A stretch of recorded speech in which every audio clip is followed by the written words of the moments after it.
6 months after Nancy Guthrie vanished from her home in the Catalina foothills near Tucson, Arizona, investigators have made a calculated and potentially important move.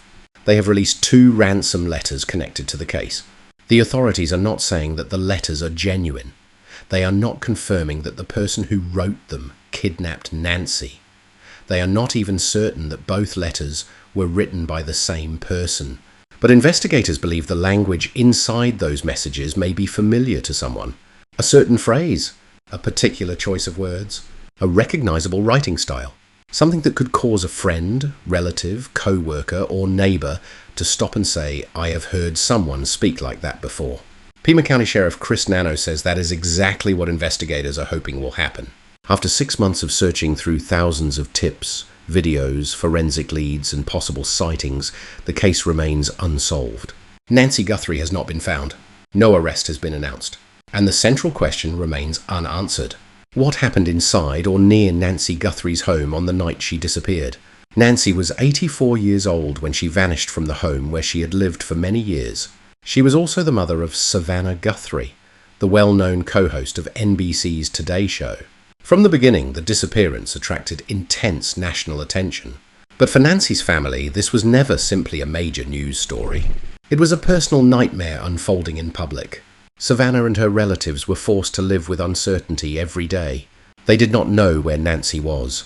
They did not know whether she was alive. They did not know whether someone was holding her. And they did not know whether the people contacting the media or authorities had real information or were simply attempting to exploit the family's pain. The newly released ransom letters have now brought those questions back into focus. The first letter reportedly claimed that Nancy was still alive. It demanded $4 million in Bitcoin. The message appeared to suggest that Nancy could be returned if the money was paid. But another letter later presented a very different story. That message reportedly claimed Nancy had died because of a heart-related medical problem. It also suggested that her body had been buried somewhere in nature. These 2 messages create an immediate contradiction. One says Nancy was alive, the other says she was dead. One appears to make a financial demand. The other appears to end the possibility of a successful exchange. So why would someone send both messages? Was the writer attempting to control the family emotionally? Was the second message sent because the first demand failed? Was one letter real and the other written by an unrelated person? Or were both messages created by someone who knew nothing about Nancy's disappearance? Investigators have not publicly answered those questions. They have also not confirmed whether the letters contain details that only the kidnapper or someone close to the investigation would know. That distinction is extremely important. In major missing person cases, law enforcement agencies often receive false confessions, fabricated tips, and messages from people seeking money or attention.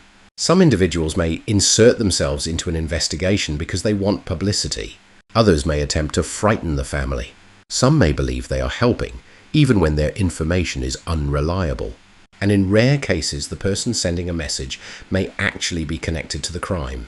That is why investigators cannot simply accept a ransom letter as genuine.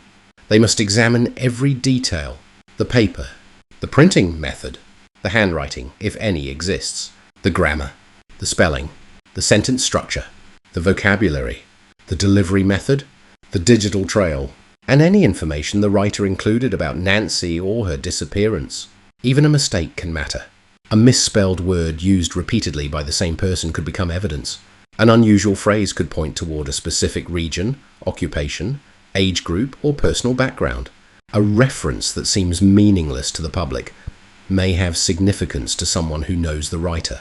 Sheriff Nanos explained that investigators released the letters because a member of the public might recognize the language.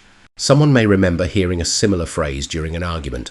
A family member may recognize a strange expression commonly used inside the home. A co-worker may notice the same writing pattern in emails or text messages. A person who once dismissed suspicious behavior may now reconsider what they saw. This strategy places part of the investigation in the hands of the public. But it also carries risks. Once evidence is released, investigators lose some control over it. People may begin accusing innocent individuals. Online detectives may compare the letters to social media posts without understanding the full evidence. Rumors can spread faster than verified facts. And the real writer, if still alive and watching the case, may change behavior or destroy evidence. Law enforcement agencies usually release information like this only when they believe the possible benefit is greater than the risk. The decision suggests that investigators believe recognition from the public could still produce a meaningful lead. It may also suggest that the traditional investigative methods have not yet identified the writer. 6 months is a long time in a missing person investigation. Memories become less reliable. Video recordings may be deleted. Vehicles may be sold. Phones may be replaced. People may move. Physical evidence can disappear. But time can also change human behavior. Relationships break down. Secrets become harder to keep. Someone who was once afraid to speak may become willing to cooperate. A person who helped another individual may begin to feel guilty. And someone who noticed suspicious behavior may finally understand its importance. Sheriff Nanos says the investigation remains active. Detectives are still examining tens of thousands of pieces of information. They are reviewing large amounts of video footage. They are following forensic leads. And they are continuing to look for evidence that could explain how Nancy disappeared. Nanos also suggested that investigators may have additional video evidence that has not yet been fully identified or understood. This does not necessarily mean police possess a clear image of a suspect. It could mean they are still searching through recordings from homes, businesses, traffic cameras, and private security systems. In a case like this, one vehicle appearing at the wrong time can become significant. A person walking through an area where they had no reason to be can raise questions.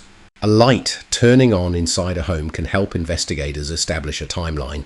Even a few seconds of footage may connect two pieces of evidence that previously seemed unrelated. The challenge is finding that moment among thousands of hours of recordings. That process can take months. Investigators must identify the correct locations. They must synchronize timestamps from different systems. They must determine whether cameras were operating in the correct time zone. They must compare vehicles, clothing, movements, and weather conditions. And they must separate ordinary activity from something connected to Nancy's disappearance. For Nancy's family, however, the passing months have not made the pain easier. On the 6-month anniversary of her mother's disappearance, Savannah Guthrie shared another emotional public appeal. She described a family living through every breath and every heartbeat with pain and desperation. Her message was directed toward anyone who may know something, not only the person directly responsible, not only someone who witnessed the abduction, but anyone who heard a suspicious comment, anyone who saw unusual behavior, anyone who recognized the language in the ransom letters. Someone knows something? That belief has remained at the center of the family's appeals, because a disappearance like this rarely occurs without leaving traces. A vehicle may have been used. A phone may have been carried. A message may have been sent. Money may have been discussed. A location may have been visited. And if more than one person was involved, a secret may have been shared. The newly released ransom letters may be an act of desperation by the writer. They may be a cruel hoax. Or they may be the closest thing investigators have to the voice of the person responsible. The most important question is no longer only what the letters say. It is who speaks this way, who writes this way, and who, 6 months later, may recognize the person hiding behind those words. The ransom letters are now one of the most important public pieces of evidence in the Nancy Guthrie investigation.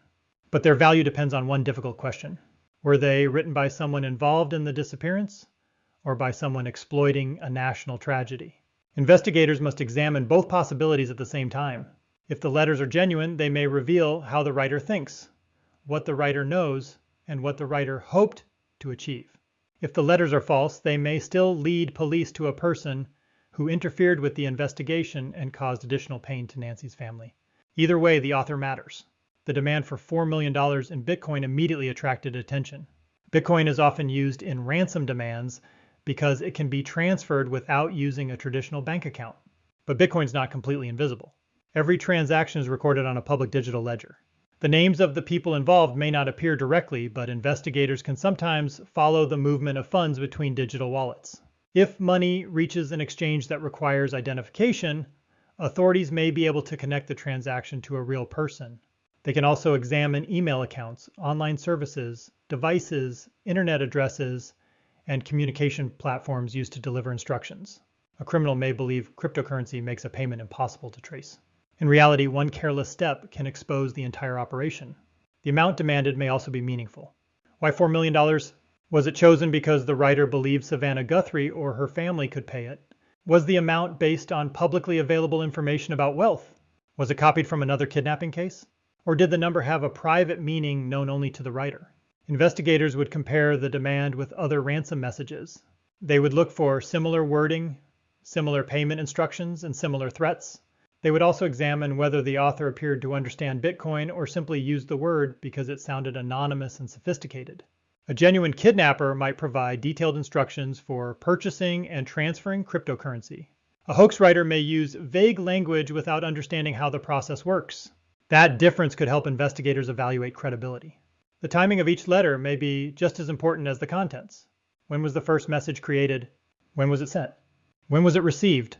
Was it written before certain facts became public? Did it contain information that had already appeared in news reports? Did the second letter respond to something said by the family or law enforcement?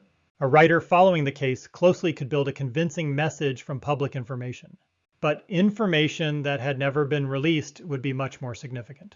Investigators sometimes deliberately keep certain details secret for this reason. These are known as holdback facts. They may involve the condition of a room, the location of an object, the clothing a missing person wore, or something found at the scene. If a letter contains a correct holdback fact, the writer becomes much harder to dismiss. But police must also consider whether the information could have come from someone with indirect access. A first responder, a neighbor, a relative, a person who overheard investigators, someone who saw photographs or documents that were not meant for the public. Knowing a secret detail does not automatically prove someone committed the crime. It proves that person may have access to important information. The language of the letters can also reveal more than the writer intended. Forensic linguists study how people communicate. They examine vocabulary, grammar, punctuation, sentence length, spelling, and repeated expressions. Every person develops habits. Some people always use formal language. Others write exactly as they speak. Some use regional expressions. Some repeatedly misuse the same word. Others place commas, periods, or capital letters in unusual ways.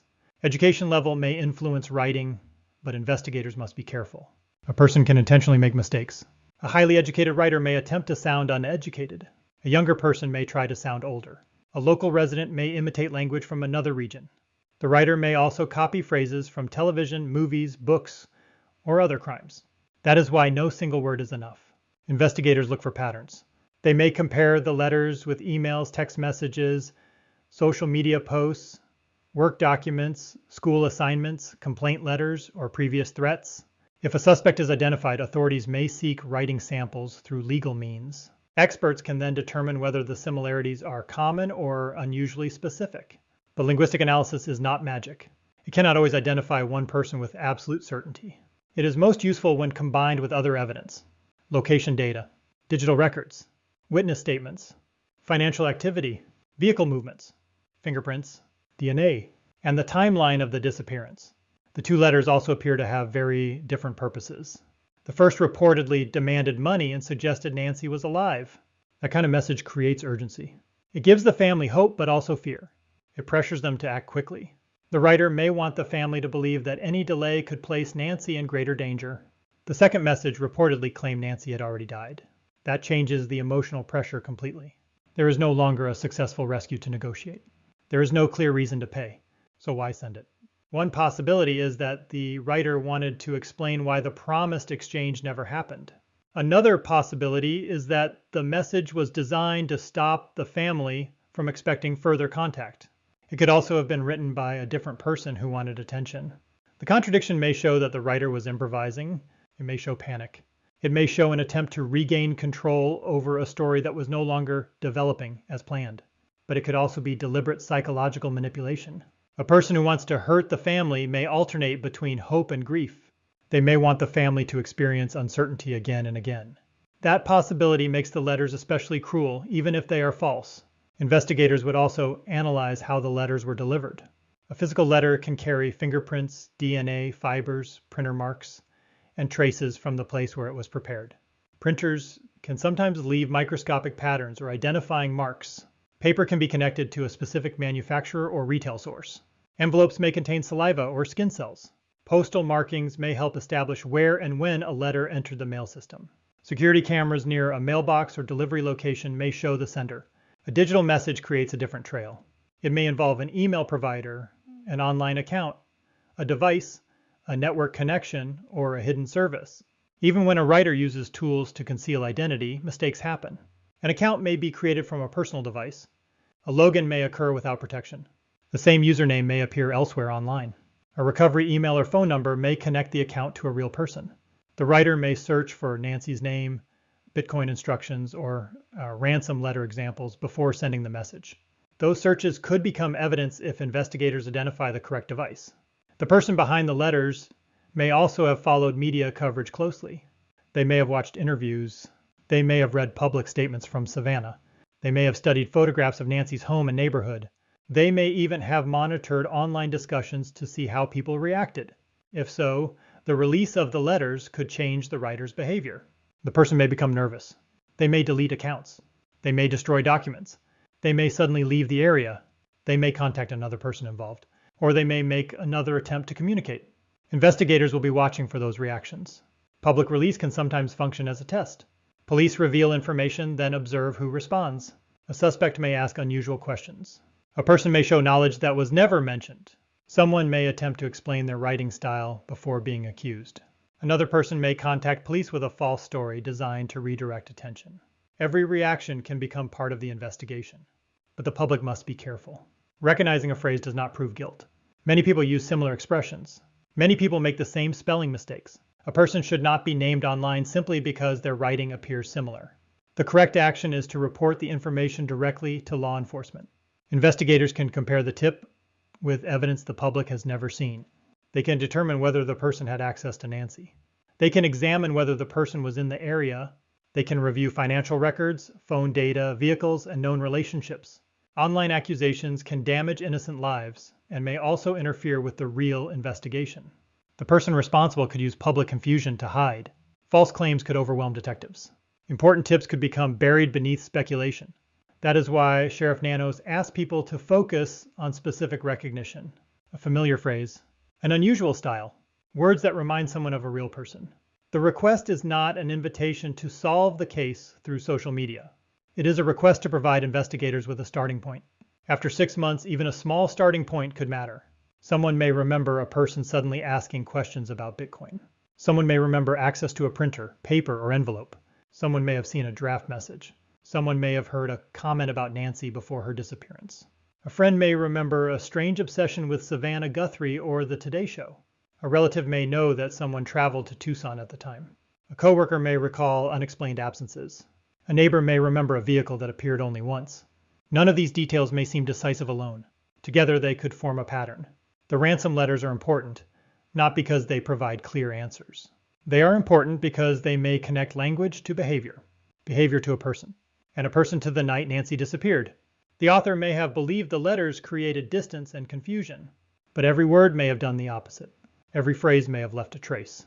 And somewhere, someone may already know exactly who writes this way. While investigators analyze the ransom letters, another part of the case may be just as important: the video evidence. Sheriff Chris Nanos has said that detectives are still reviewing an enormous amount of footage connected to Nancy Guthrie's disappearance. This may include recordings from home security cameras, doorbell cameras, businesses, traffic systems, private properties, and vehicles. The amount of material is difficult to imagine. Thousands of clips, different camera angles, different recording qualities, different timestamps. Some videos may last only a few seconds. Others may contain hours of ordinary activity with one important moment hidden inside. The challenge is not simply watching the footage. Investigators must place every useful image into the correct timeline. They must determine when each recording was made. They must confirm whether the camera clock was accurate. They must compare weather, lighting, traffic, and movement. They must identify vehicles that appear more than once. They must look for people who do not normally belong in the area. And they must understand which ordinary events are unrelated to the case. A car driving through a neighborhood is not automatically suspicious. A delivery worker approaching a home may have a legitimate reason. A person walking at night may live nearby. But when video evidence is compared with phone data, witness statements, and the known timeline, ordinary details can take on new meaning.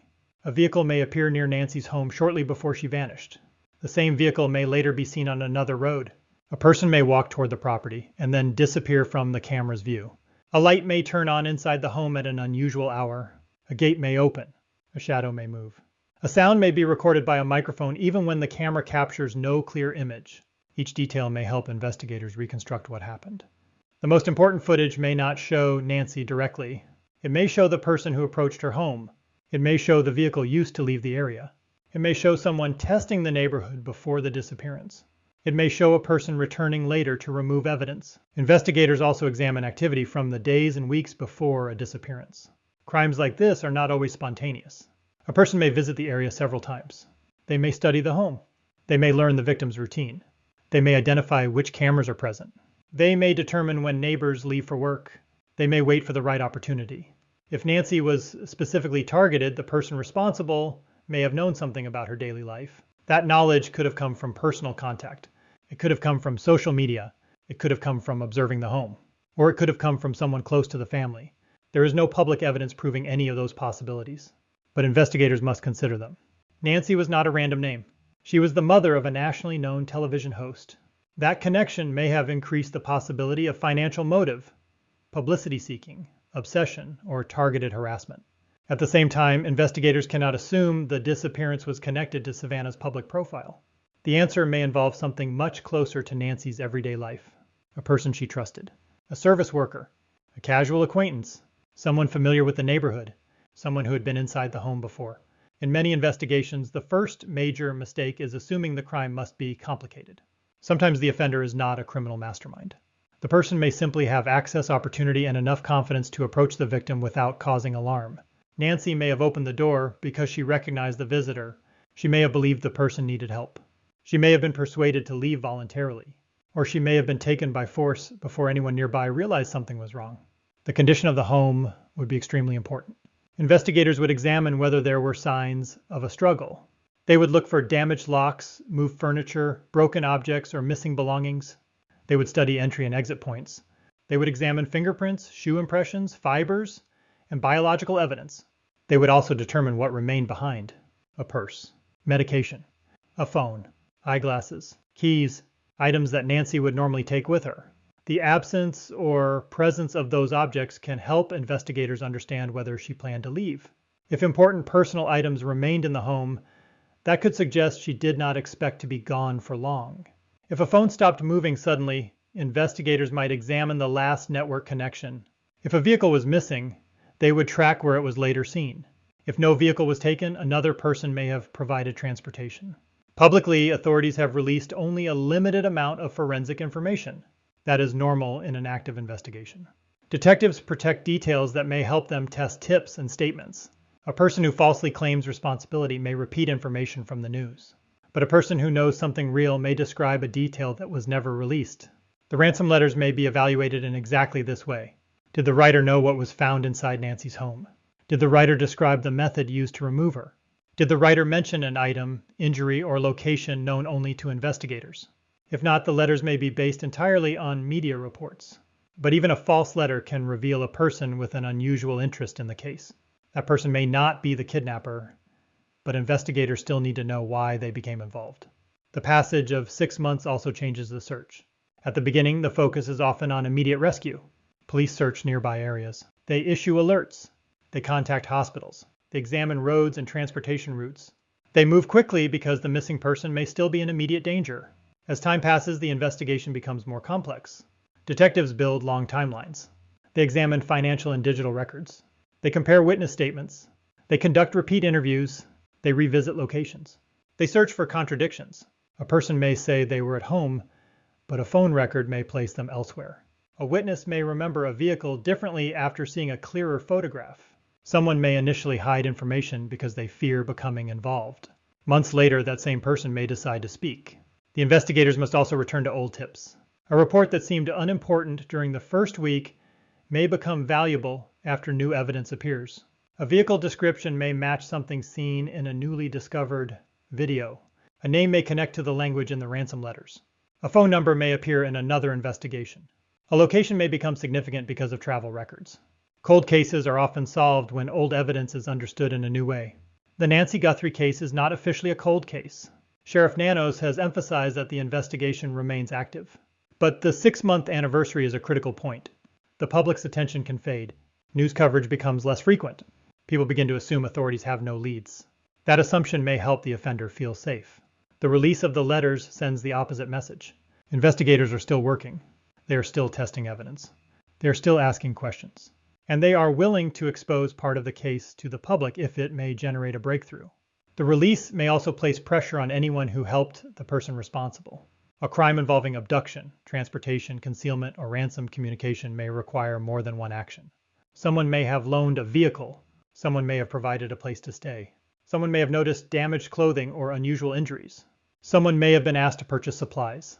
Someone may have helped move an object without knowing what it contained. At first, that person may have believed an innocent explanation. Later, they may have realized the truth. They may now fear prosecution. They may fear the offender. Or they may fear what will happen if they remain silent. Investigators often try to separate the main offender from people with secondary knowledge. A person who comes forward voluntarily may be treated differently from someone who continues to hide evidence. That decision belongs to prosecutors and depends on the facts. But silence becomes more dangerous as evidence accumulates. One phone call, one video, one transaction, one witness. Any of these could expose the connection. The person who knows something may believe the information is too small to matter. Perhaps they only heard a strange phrase. Perhaps they saw someone cleaning a vehicle. Perhaps they noticed that a person followed the case obsessively. Perhaps they remember a sudden interest in Bitcoin. Perhaps they saw a map of the Catalina foothills. Perhaps someone disappeared from work without explanation. Investigators do not need the public to prove the entire case. They need people to report what they genuinely know. Detectives can determine whether the information matches the hidden evidence. The greatest danger is waiting too long. Memories fade. Messages are deleted. Objects are destroyed. People die. The opportunity to recover Nancy or locate important evidence may become smaller with every passing month. But time also creates pressure. The offender must continue living with the possibility that someone will speak. Every new release creates new attention. Every interview reminds the public that the case is unresolved. Every photograph of Nancy reminds a witness that a real person is still missing. This is why Savannah Guthrie's public appeal matters. Her message is not only emotional, it is strategic. She's speaking to the person who has remained silent, the person who may believe their information is not enough, the person who may be protecting someone, the person who may recognize the words inside the ransom letters. The family does not need another rumor. They need one verified fact, one honest witness, one piece of evidence that connects the letters, the video, and the night Nancy disappeared. 6 months later, the case may still appear filled with uncertainty. But investigations are often solved when separate fragments finally meet. A phrase from a letter, a vehicle in a video, a digital record, a person who decides to tell the truth. Any one of them could become the missing connection. The Nancy Guthrie case now stands at a difficult point. 6 months have passed. There has been no public arrest. Nancy has not been found. And investigators have not announced a clear suspect, but that does not mean the case has stopped moving. The release of the ransom letters shows that law enforcement is still searching for a new path forward. The letters may contain no direct confession. They may not identify the writer. They may not even be genuine, but they create an opportunity. Someone may recognize the language. Someone may connect the words to a person. Someone may remember a conversation that once seemed unimportant. And that memory could lead investigators toward evidence they have been missing. The most important public question is whether the letters came from the person responsible for Nancy's disappearance. At this stage, there are several possibilities. The first is that both letters were written by the same person who took Nancy. If that is true, the messages may reveal a changing plan. The first letter reportedly demanded money and claimed Nancy was alive. The second reportedly claimed she had died. That could mean the situation changed. It could mean the writer lost control. It could mean the original plan failed. Or it could mean the writer was lying from the beginning. The second possibility is that only one of the letters is connected to the disappearance. A real message may have been followed by a hoax. Or a false message may have been followed by someone attempting to imitate it. The third possibility is that both letters are fake. In that case, the writer may have been motivated by money, attention, cruelty, or obsession. But even a hoax can affect the investigation. It can waste time. It can mislead the public. It can cause the family to believe Nancy is alive or dead without evidence. And it can distract detectives from stronger leads. That is why identifying the author remains important, even if the letters have no connection to the original crime. The writer may possess useful information. The writer may have studied the case closely. The writer may know someone involved. Or the writer may simply be responsible for a separate criminal act. Investigators will continue comparing the letters with every other part of the case. The timeline, the video footage, phone records, digital activity, financial transactions, witness statements, vehicles, forensic evidence, and any private details known only to law enforcement. The letters will not solve the case alone. Their value will come from how they connect to other evidence. A phrase may lead to a name. That name may lead to a phone. The phone may reveal a location. The location may connect to a vehicle, and the vehicle may appear in a video near Nancy's home. This is how complex cases are often solved. Not through one dramatic clue, but through several small facts that finally point in the same direction. The investigation may also depend on a person who has remained silent. Someone may know more than they have admitted. That person may be afraid. They may be protecting a family member. They may believe they could be blamed.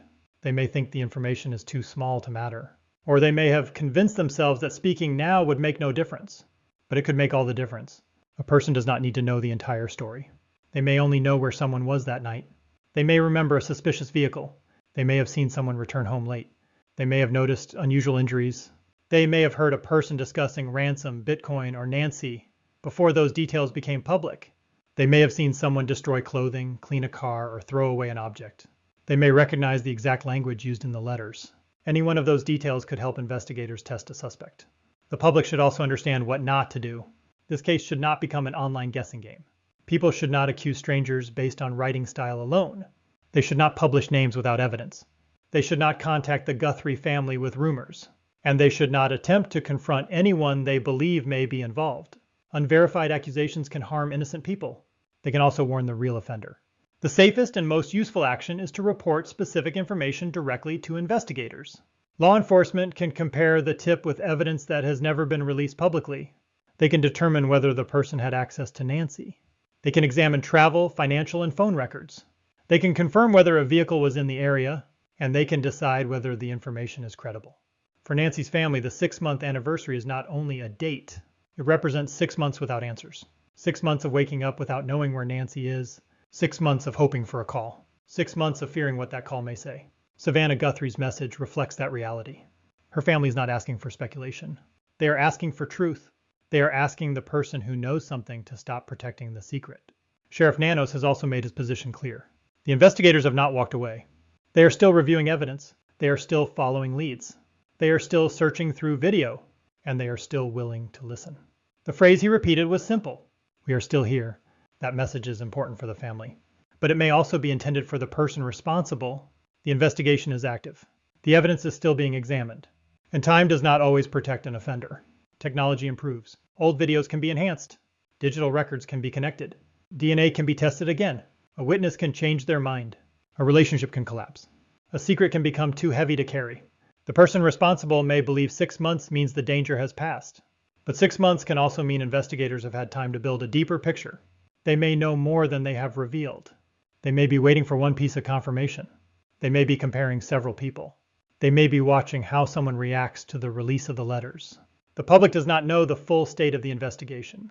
That is intentional. Police often protect their strongest evidence until they are ready to make an arrest or present a case in court. The absence of public information does not prove the absence of progress. At the same time, the case remains deeply uncertain. There is no guarantee that the ransom letters will produce a breakthrough. There is no guarantee that additional video will show a clear suspect. There is no guarantee that a witness will come forward. But investigators do not need every possibility to succeed. They need one. One person who recognizes the words. One camera that captured the right vehicle. One digital mistake. One hidden message. One witness who finally decides to speak. Nancy Guthrie is more than the mother of a famous television host. She is a missing woman. She is a mother. She is a grandmother. She is a person whose family has spent 6 months waiting for answers. The case should not be remembered only because of celebrity attention. It should be remembered because an 84-year-old woman disappeared from her home, and someone may still know exactly what happened. The ransom letters have now given the public a new way to help, not by guessing, not by creating theories, but by listening carefully to the language, by remembering who speaks that way, by reporting what is real. Somewhere, the person who wrote those letters may believe the words created confusion. But words leave patterns. Patterns lead to people, and people leave evidence. The central question remains the same. Who took Nancy Guthrie? But after the release of these letters, another question may be just as important. Who wrote them? The answer to one may finally lead investigators to the answer to the other.